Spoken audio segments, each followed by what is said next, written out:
See, there's an owl here, and obviously this doesn't end here, and I don't know what's on its face, but it looks like it's got some kind of infection.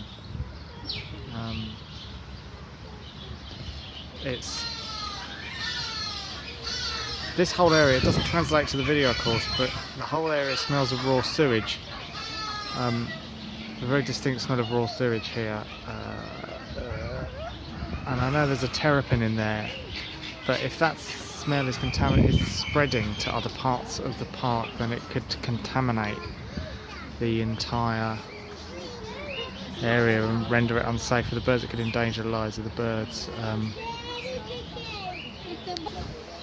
Here you can see that there are several cages like this, which are they're not massively small. They stink. But they stink.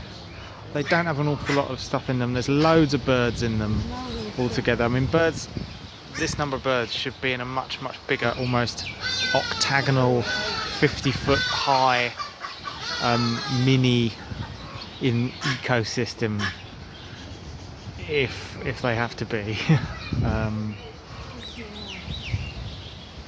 So you can see there's some more of these cages.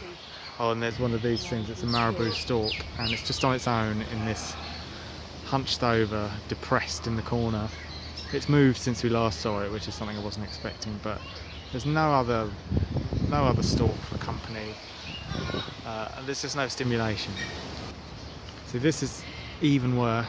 There's far too many birds here, and they're large birds, spoonbills. There needs to be some fresh food rather than just slop, and there's a cat that has got in there which could be causing them some distress, being that it's a natural predator. Obviously it's a domestic cat, so it's a lot smaller, but even so it's just not on.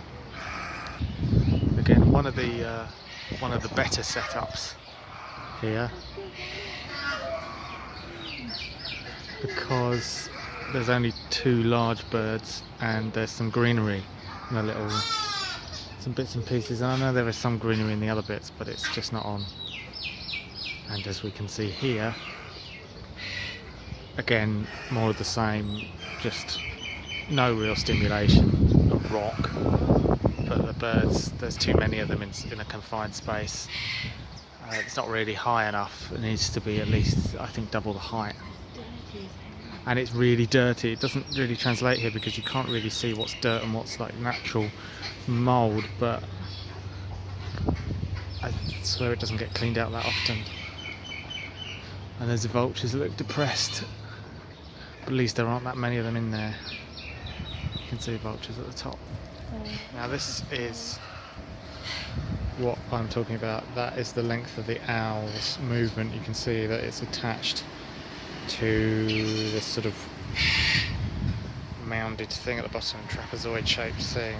It's basically got that height to extend its movements.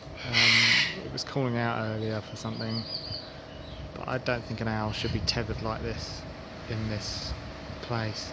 And the parrots are the coolest, I think. Maybe we'll show the parrots. No, that mad bird. More owls here in a small space. It again is difficult to see, but there are more owls here. This is what I'm concerned about as well, rabbits in a very small area, running around repetitively. I've seen this behaviour before in rabbits. They're not happy.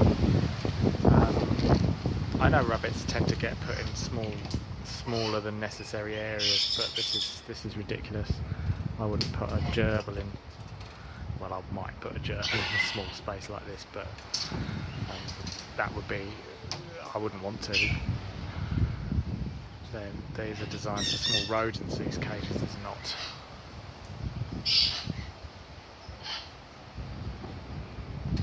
There's the goats kind of interacting with the rabbits, which is okay, but they're big creatures with large horns on them, and I'm not 100% sure that a goat isn't going to accidentally whack a rabbit in the face. I know they interact with each other in petting zoos, but this kind of feels wrong. And there's not got much time left on this video. macaws grooming each other. At least they have each other for company, but that's too small for a large, majestic fruit-eating bird like that. The loneliest looking barn owl I've ever seen. And one of those, looks like some kind of Arctic owl.